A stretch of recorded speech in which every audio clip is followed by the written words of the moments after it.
Bienvenido, bienvenida a este nuevo video de Musifica. En el día de hoy vamos a estar hablando sobre los instrumentos musicales infaltables en el salón de música. ¿Qué cosas hay que tener en cuenta?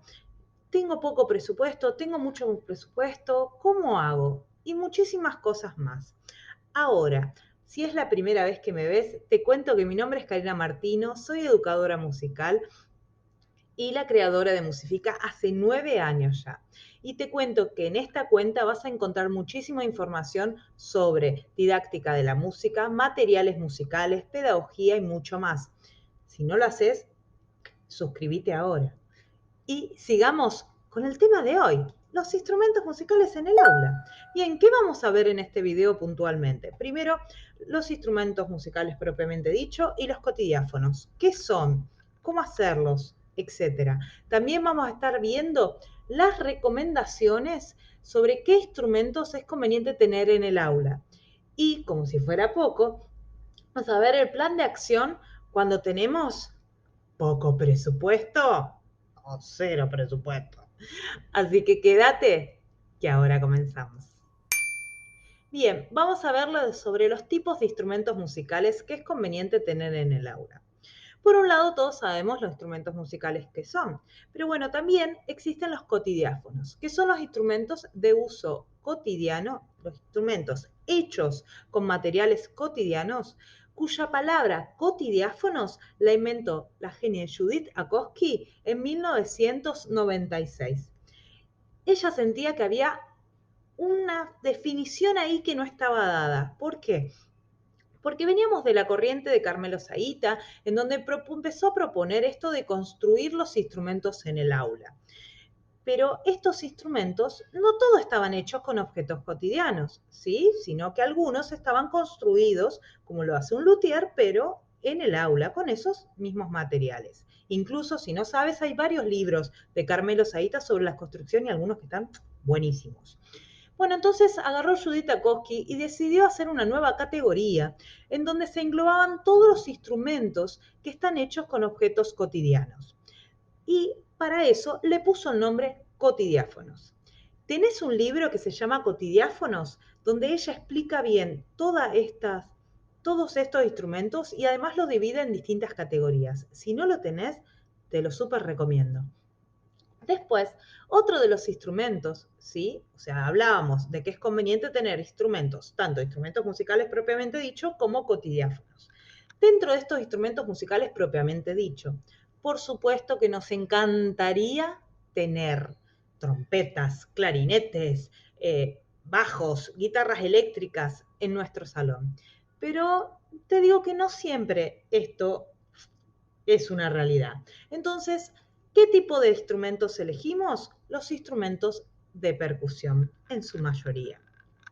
Pero ahora, a tener en cuenta, dentro de estos instrumentos de percusión que nosotros elegimos por el valor mucho más económico, ¿sí? Puedo comprar un montón de instrumentos de percusión a comparación de cuántas guitarras eléctricas puedo comprar, ¿sí? Entonces, dentro de estos instrumentos percusión, por favor, ten en cuenta que tenés que tener algunos con altura determinada. Es decir, instrumentos que te permitan hacer melodías, ¿sí? Esto es importante porque a la hora de hacer ejecuciones instrumentales con tus alumnos, está bueno que no solo sean golpes secos con altura no determinada o raspados y etcétera, sino que poder hacer las melodías que acompañen las obras está buenísimo. Por ejemplo, Orff siempre proponía el hecho de tener placas, ¿sí? De tener metalofones, pero hay otros instrumentos con altura determinada que podés usar. Desde el lado de los aerófonos, lo más usual es encontrar flautas dulces, ¿sí? O melódicas. Hay unas melódicas que están muy buenas que son con pianitos, ¿sí? Y que tienen un tubito. Y otras que son tipo clarinetes con pianitos. Hay muchas variantes, pero también podés usar un sikus, ¿sí? O una quena, dependiendo del lugar donde estés. Pero siempre intenta que haya algún instrumento que tenga que ver que sea de la familia de los aerófonos. Otra de las cosas a tener en cuenta a la hora de tener instrumentos en nuestra aula es cuál va a ser el instrumento que ejecuta uno como docente. Todos sabemos que la ejecución en vivo es muy importante para nuestros estudiantes y muchas veces la única ejecución que nuestros estudiantes pueden tener es la que hacemos nosotros como profes. Entonces esto es importante, saber de que vas a tener que contar con un instrumento para que vos hagas música con tus alumnos y que también hagas propuestas en donde mostrar la canción a lo mejor o la obra que se va a trabajar no tenga que ver solo con una grabación. Este instrumento puede ser que vos lo traigas, ¿sí? O puede ser que te lo proporcione la escuela. Hay muchas escuelas que por ahí tienen un piano, tienen una guitarra o tienen otro tipo de instrumento. Esto hay que tener en cuenta cuando uno desarrolla el presupuesto. Sigamos entonces. Me imagino que ya te estás anotando todo. Bueno, mientras buscas papel y lápiz, te voy contando, además, que yo soy educadora musical y este año cumplimos 9 años con Musifica. 9 años, es un montón. Bueno, mientras que buscas el papel y lápiz, también te digo que cuando vuelvas, no te olvides de suscribirte. Sigamos.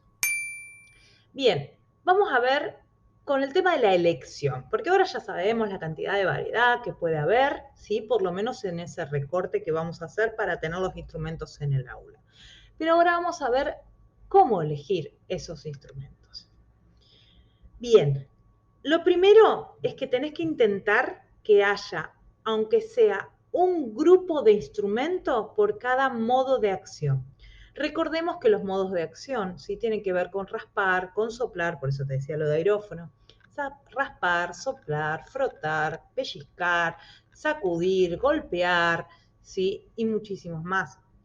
Entrechocar, por ejemplo, ¿sí? Los más básicos son 7, pero seguramente se te ocurren algunos más. Que haya esta variedad, ¿sí? Va a permitir que el estudiante pueda explorar distintas formas de hacer música. Entonces, trata de centrarte en que tengas estas posibilidades en los instrumentos que elijas para tu aula. Además, revisa, como te dije antes, que haya algunos con altura determinada. Y esta cuestión de la altura determinada, por ahí muchos dicen, bueno, pero hay muchísimos instrumentos, ¿cómo los puedo elegir? Bueno, elegirlos tiene que ver también con el nivel de dificultad que nosotros vamos a proponer en el aula. Por ejemplo, no es lo mismo los instrumentos de altura determinada que vamos a usar con una primera infancia y los instrumentos de altura determinada que vamos a utilizar en secundaria con adolescentes. Entonces, estas cuestiones hay que tenerlas en cuenta. No hay una receta mágica de cuáles son los instrumentos que tengas que tener. ¿Por qué? Porque todo va a depender de tus estudiantes, de tu contexto, ¿sí? De si tienes presupuesto, si no tienes presupuesto, si tienes algunos instrumentos ahí, si vas a construir, si no vas a construir, y qué se ofrece en el mercado donde estás. ¿Cuáles son las posibilidades? Porque, por ejemplo, hace muchos años estaban muy de moda los boom shakers, ¿sí? Y esos instrumentos, ¿sí? Se pusieron en acceso al mundo entero recién hace un par de años. Entonces, yo, por ejemplo, en Argentina no tenía acceso a eso, ¿sí? Por eso decidí hacer el video, ¿sí? Que lo habrás visto, que está acá en el canal de Musifica, sobre cómo hacerlos de manera casera. Porque me pareció una herramienta muy buena, pero no había acceso en mi país. Entonces, estas cuestiones hay que tener en cuenta, porque me puede encantar el instrumento que vi en internet, pero primero tengo que saber si en mi país lo están ofreciendo, lo venden, y si lo venden afuera, si me va a llegar, y si la escuela se va a hacer cargo de esa compra, ¿no? O la vamos a hacer nosotros y lo llevamos. Eso también puede pasar.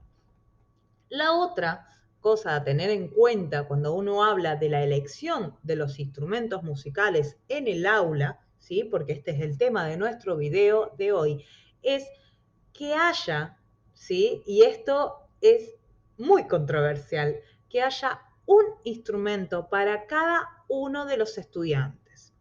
Pero no estoy hablando con que haya un instrumento distinto para cada uno. Hablo que el ideal es que haya, por ejemplo, 30 triángulos si tenés 30 alumnos, 30 toc-tocs si tenés 30 alumnos, 30 campanitas o juegos de campanitas si vos tenés 30 alumnos.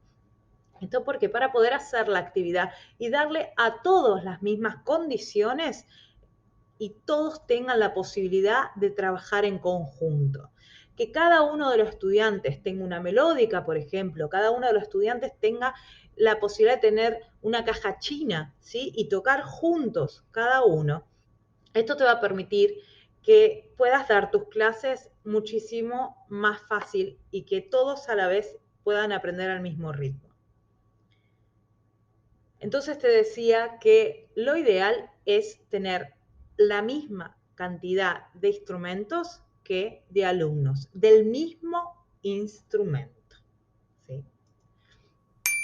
Me acuerdo que cuando hice una compra en uno de los jardines, había uno, chinchiviras se llamaba, que es un instrumento, ¿sí? Que es así, que tiene tubitos y que los chicos los sacudían, eran de cañas, estaban buenísimos y compramos los 30 instrumentos y ellos estaban felices que todos tenían lo mismo.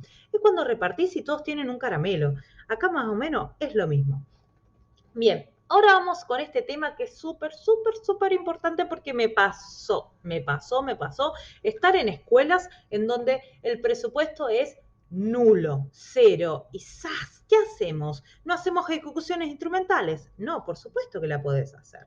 Entonces acá te doy algunos tips para que vos puedas lograr esto que vos querés, ¿sí? De poder hacer las ejecuciones instrumentales con tus estudiantes con un presupuesto mínimo. Una es recurrir a cotidiáfonos. ¿Esto qué quiere decir? Construir los instrumentos con tus estudiantes, pero no construirlos y que después se los lleven a su casa. No, poner un plan de acción, por ejemplo, un proyecto en donde vos hagas que construyan determinado instrumento, a lo mejor cada curso hace un instrumento distinto, cada alumno hace el instrumento y eso queda en el stock de la escuela.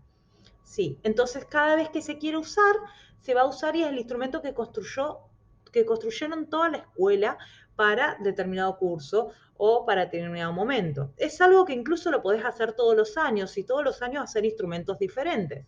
Entonces, a medida que van pasando los años, este stock de instrumentos se va a hacer mucho más grande. Otra es pedir donaciones en la institución. Sí, vos podés sacar una nota que diga hay mucha gente muy solidaria y que por ahí tiene el instrumento o tirado en su casa o que no lo está usando. Sí, hay un montón de veces en donde se le regala a los estudiantes, si los padres, la familia, tal o cual instrumento y la verdad que no lo está usando y en vez de por ahí donarlo en otro lugar, lo dona a la escuela y tenemos un instrumento más. Estas campañas se tienen que hacer obviamente con la autorización de la dirección y demás, pero se puede poner panfletos en distintos lugares y aunque sea uno, dos, tres instrumentos que vengan donados, es mejor que ninguno. Así que esta idea está muy buena y te digo que a mí me dio resultado en la escuela donde trabajé. Otra es hacer conciertos, colectas, bingos, juegos y demás, en donde recaudemos dinero para poder comprar esos instrumentos. También, cuando yo trabajaba en la escuela, hemos hecho este tipo de cosas para poder comprar, por ejemplo, redoblantes, bombos y otros instrumentos para hacer murgas. Entonces, los alumnos estaban comprometidos con la compra de estos instrumentos a través de la recaudación que se hacía por medio de distintos eventos. Después, como te decía antes, de que vos tenías que tener 30 esto, 30 lo otro, bueno, por lo menos llegar a tener para un instrumento para cada uno de los estudiantes. Si no llegás a tener 30 flautas, 30 toc-tocs, bueno, por lo menos tener un toc-toc, una flauta, un triángulo, uno de esto, uno de otro, tres de esto, tres de lo otro, que todos los estudiantes puedan acceder a tocar, ¿sí? En el momento, en el arreglo que estamos haciendo. Por lo menos ese es el mínimo objetivo que tienes que plantearte. Aunque sea, a lo mejor no es este año, pero a lo mejor lo logras para el año siguiente. Pero no te desanimes, porque también no te olvides que necesitas ese instrumento para que vos toques. Así que ese instrumento también se puede hacer a través de la colecta o que vos lo lleves a tu aula. Entonces, las últimas consideraciones que te digo sobre este tema, que me parecen muy importantes y creo que te di un montonazo de tips e ideas sobre esto. Bien, los instrumentos elegidos, como bien te dije antes, tienen que ser acorde a las posibilidades de los estudiantes, ¿sí? Por ejemplo, estos instrumentos a nivel inicial, los instrumentos con sostén, ¿sí? Donde yo tengo que agarrar el instrumento, son más difíciles que los instrumentos sin sostén. Entonces, es preferible que vos tengas más cantidad de los sin sostén que los con sostén. Entonces, tener en cuenta el nivel donde estás, que no es lo mismo, ¿sí? Las posibilidades motrices que tiene un adolescente a las posibilidades motrices que tiene un niño de nivel inicial, eso hay que tenerlo en cuenta a la hora de comprar los instrumentos. ¿Y cuáles son los instrumentos que le van a permitir fomentar esa motricidad a la máxima expresión? Y por supuesto, no te conformes con el no hay plata.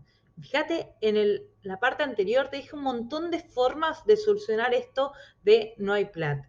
El tema es el compromiso que vos tengas y el compromiso que tenga la escuela y cómo le contagies esta necesidad que tenés. Es como si el de gimnasia no tiene pelotas, no tiene arco, no tiene aro, no tiene, bueno, ellos también se lo arreglan a veces con lo que tienen. Bueno, nosotros también nos arreglamos con lo que tenemos y también demostrando que se puede hacer música con muy pocos, también es una parte de revalorizar la educación musical. Y por supuesto, arma un plan de acción en el tiempo. ¿Esto qué quiere decir? Que estaría bueno que te plantees ir recopilando instrumentos año a año. A veces uno hace la lista de la cantidad de cosas que necesita y son muchísimas. Por ahí recortar, bueno, primera etapa, segunda etapa, tercera etapa, como te dije antes, por ejemplo, construir cada proyecto, ¿sí? Todos los años un proyecto diferente de construcción de instrumentos te va a ayudar a, en cierta cantidad de años, tener los instrumentos que vos necesitas para el aula. No nos olvidemos que la profesión, ¿sí? De la educación musical en el aula no es un solo año, ¿sí? Nosotros estamos muchísimos años en la escuela. Entonces eso, cultivar esa semillita es parte de nuestra labor docente.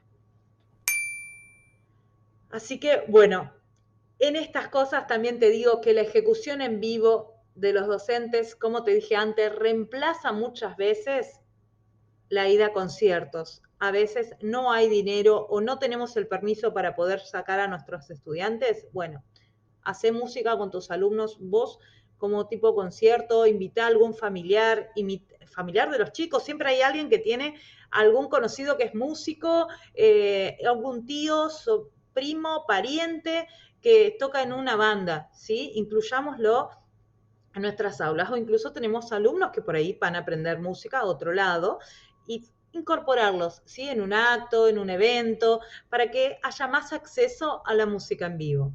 Y también, como te dije antes, el acordarse que la elección tiene que ver con los estudiantes que nosotros tenemos. No existe un librito con la única manera en donde así son los instrumentos que tenés que tener. Hoy te expliqué entonces el detrás de escena sobre la elección de los instrumentos. Y seguime, por favor, para más consejos para educadores musicales. ¿Te gustó este video? Déjamelo en el comentario. Nos vemos.